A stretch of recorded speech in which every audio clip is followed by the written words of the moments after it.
깊은 곳에서 부르짖을 때 응답하시는 하나님 아버지, 이 새벽 우리의 간구를 들어 주시옵소서.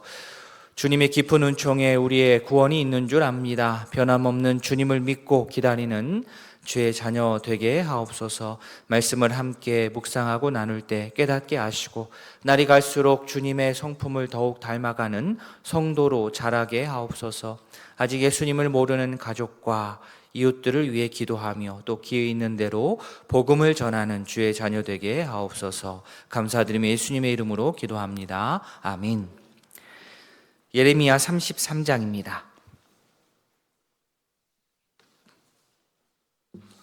구약 1105면 예레미야 33장 1절부터 13절까지 한 절씩 교독하도록 하겠습니다. 뒤에 보시면 10절하고 11절이 같이 묶여져 있는데 한 번에 같이 읽어주시면 되겠습니다.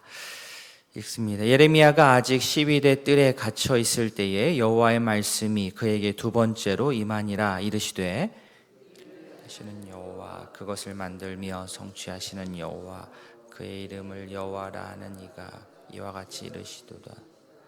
너는 내게 부르짖으라. 내가 내게 응답하겠고 내가 알지 못하는 크고 은밀한 일을 내게 보이리라. 이스라엘의 하나님 여호와께서 말씀하시니라.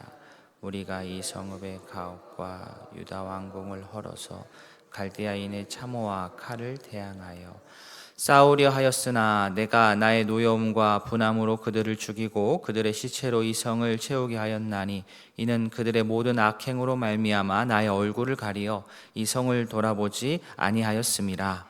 그러나 보라, 내가 이 성읍을 치료하고 고쳐 낫게 하고 평안과 진실이 풍성함을 그들에게 나타낼 것이며 내가 유다의 포로와 이스라엘의 포로를 돌아오게 하여 그들을 처음과 같이 세울 것이며 내가 그들을 내게 범한 그 모든 죄악에서 정하게 하며 그들이 내게 벌고 행한 모든 죄악을 사할 것이라. 이 성읍이 세계 열방 앞에서 나의 기쁜 이름이 될 것이며 찬송과 영광이 될 것이요 그들은 내가 이 백성에게 베푼 모든 복을 들을 것이요 내가 이 성읍에 베푼 모든 복과 모든 평안으로 말미암아 두려워하며 떨리라. 여호와께서 이와 같이 말씀하시니라. 너희가 가리켜 말하기를 황폐하여 사람도 없고 짐승도 없다 하던 여기 곧 황폐하여 사람도 없고 주민도 없고 짐승도 없던 유다 성읍들과 예루살렘 거리에서 즐거워하는 소리, 기뻐하는 소리, 신랑의 소리, 신부의 소리와 및 만군의 여호와께 감사하라. 여호와는 선하시니 그 인자하심이 영원하다 하는 소리와 여호와의 성전에 감사제를 드리는 자들의 소리가 다시 들리리니 이는 내가 이 땅에 포로를 돌려보내어 지난 날처럼 되게 할 것임이라. 여호와의 말씀이니라. 만군의 여호와께서 이와 같이 말씀하시니라. 황폐하여 사람도 없고 짐승도 없던 이곳과 그 모든 성읍에 다시 목자가 살 곳이 있으리니 그의 양떼를 눕게 할 것이라. 산지 성읍들과 평지 성읍들과 네겝의 성읍들과 베냐민 땅과 예루살렘 사면과 유다 성읍들에서 양떼가 다시 계수하는 자의 손 아래로 지나리라. 여호와께서 말씀하시니라. 아멘. 저희가 33장을 읽었는데요, 32장 시작 부분에서 예레미야는 시위대 뜰에 갇혀 있는 것으로 이렇게 나옵니다. 예레미야 33장 1절에서도 똑같이 여전히 시위대 뜰에 갇혀 있는 것으로 나옵니다. 즉 시위대 뜰에 갇혀 있는 예레미야에게 여호와의 말씀이 임했습니다. 그러니까 말씀이 예레미야 32장 배경에서 한번 임했고 또 이어서 33장에서 여호와의 말씀이 두 번째로 지금 임한 겁니다. 자, 여호와의 말씀이 임했는데 이 말씀을 하신 여호와, 이 말씀의 주체이신 여호와는 어떤 분이시냐? 일을 행하시고 그것을 지어서 견고하게 하시는 분이다라고 나옵니다. 그리고 이어서 예레미야 33장 3절 말씀은 이 장절도 외우기 쉽고 또 내용도 기도와 관련이 있어서 그런지 많이들 암송하고 또 많이들 이렇게 좋아하시는 그런 구절입니다. 3이 3개예요. 오늘 다 외우셨어요, 그죠? 예레미야 33장 3절. 우리 3절 말씀 같이 한번 읽어보겠습니다. 너는 내게 부르짖으라 내가 내게 응답하겠고 내가 알지 못하는 크고 은밀한 일을 내게 보이리라. 아멘. 이 구절은 물론 우리가 일상생활을 하면서 어떤 상황에서든 떠올리고 또 적용할 수 있는 아주 은혜로운 말씀입니다만 그에 앞서서 이 구절이 어떤 그 상황에서 어떤 맥락에서 나왔는지를 알면 더 유익합니다. 자, 여기서 먼저 부르짖는다라는 말은 우리가 온 힘을 다해서 막 고래고래 소리 지른다는 말은 원래는 아니고 하나님을 부른다는 말입니다. 집에서 저희가 엄마 아빠를 크게 부르는 일도 있지만 그냥 엄마, 아빠, 아버지, 어머니 이렇게 부르지 않습니까? 그러니까 매일같이 큰 소리로 막 소리치면서 부모님을 부르지는 않습니다. 마찬가지로 여기서 부르짖는다라는 것은 막 다급하게 막 이렇게 부르는 게 아니라 대화하기 위해서 누구누구 씨, 누구누구야 이렇게 대화하기 위해서 이렇게 부르는 겁니다. 그러니까 이 말이 뭐냐? 여호와 하나님의 입장에서는 너는 나를 불러라. 여호와인 내가 그 대화에 응하겠다 이 말입니다. 불러라, 나를 좀 불러라. 부르면 내가 그 대화에 응하겠다. 이 말씀은 예레미야에게도 해당하는 말씀이지만 평소에 여호와 하나님을 잘 부르지 않았던 유다 백성을 향한 말씀이기도 합니다. 내가 알지 못하는 크고 비밀한 일, 은밀한 일이라고 나오니까 우리는 뭔가 초자연적이고 신비스러운 무엇인가를 내가 부르짖는 기도를 통해서 평소에는 잘 알지 못하는 어떤 신비한 것을 내가 알아낸다라고 생각을 할 수 있는데 이 구절은 그런 뜻은 아닙니다. 우리가 일방적인 보통의 강도로 기도해서는 알 수 없는 신비한 일을 내가 강한 통성 기도를 통해서 알아내라라고 우리에게 주신 말씀이 아니에요. 예루살렘 백성들이 하나님을 찾고 하나님께 나와서 기도하고 하나님과 대화해서 하나님의 뜻을 잘 분별하라는 뜻입니다.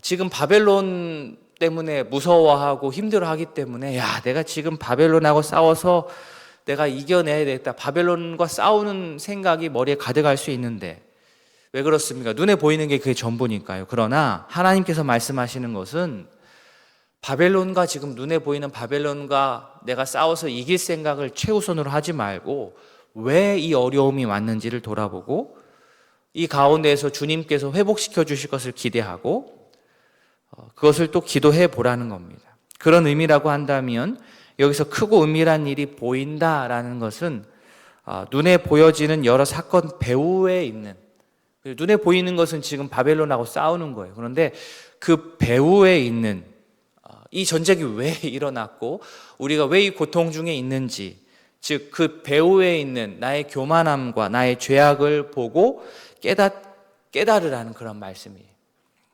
예루살렘 백성들의 눈에는 당장 바벨론을 막아내고 싸워서 이겨내고 여기에 초점이 가득해 있지만 기도하면 하나님 앞에서 진실하게 대화하면 이 싸움은 단순 전쟁이 아니라 예루살렘 백성들의 죄악에 대한 하나님의 심판임을 알게 된다는 겁니다. 이 사실을 알면 전쟁을 대하는 자세가 달라지죠. 바벨론과 내가 잘 싸워보겠다라는 인간적인 노력뿐 아니라 그것 대신에 주님의 뜻을 묻게 되고 주님께서 우리를 이 일을 지난 후에 우리를 회복하실 것을 기대하고 기도하게 되는 겁니다. 눈이 달라지는 거죠. 이는 먼저 자신의 죄에 대한 철저한 돌이킴을 전제로 합니다. 하나님을 부르셔야 됩니다. 하나님께서 우리의 부르심에 응답하십니다. 우리의 육신의 눈에만 갇혀서 볼 수 없었던 사건의 이면을 하나님께서 우리가 기도할 때 생각나게 하시고 깨닫게 하실 것입니다. 보고 싶지 않고 깨닫고 싶지 않은 것들을 보게 되고 깨닫게 될 것입니다. 기도하면 그런 일이 일어날 것입니다. 불편한 진실을 마주하게 될 것입니다. 그런데 그것이 우리에게 약이 됩니다. 하나님은 우리가 원하는 것만 골라서 따박따박 주시는 분이 아닙니다. 우리가 원하든 원하지 않든 하나님께서 보시기에 우리가 필요하다고 생각하면 우리 인생에 그것을 허락하시는 분이세요. 그래서 기도가 필요합니다. 하나님의 깊은 경륜과 섭리를 기도를 통해서 알아가고 수용해 가야 됩니다. 주님과 올바른 관계 가운데 바라기는 이 세상에서 우리의 필요를 아뢰고 또 그에 적절하게 응답받는 주의 자녀가 될 수 있기를 소원합니다. 아멘. 하나님께서 예레미야를 통해서 유다의 회복뿐만 아니라 이스라엘의 회복까지 약속하시지요. 7절에 내가 유다의 포로와 이스라엘의 포로를 돌아오게 하여 그들을 처음과 같이 세울 것이며, 이 회복의 범위가 되게 넓은 겁니다. 황폐하게 되었던 곳에 짐승까지 이제 다시 돌아오게 되는 거죠. 비록 지금 죄악에 대한 심판이 진행되고 있지만 하나님께서는 회복하실 것이고 새롭게 그들을 일으키실 것입니다. 그러니까 기도해야 됩니다.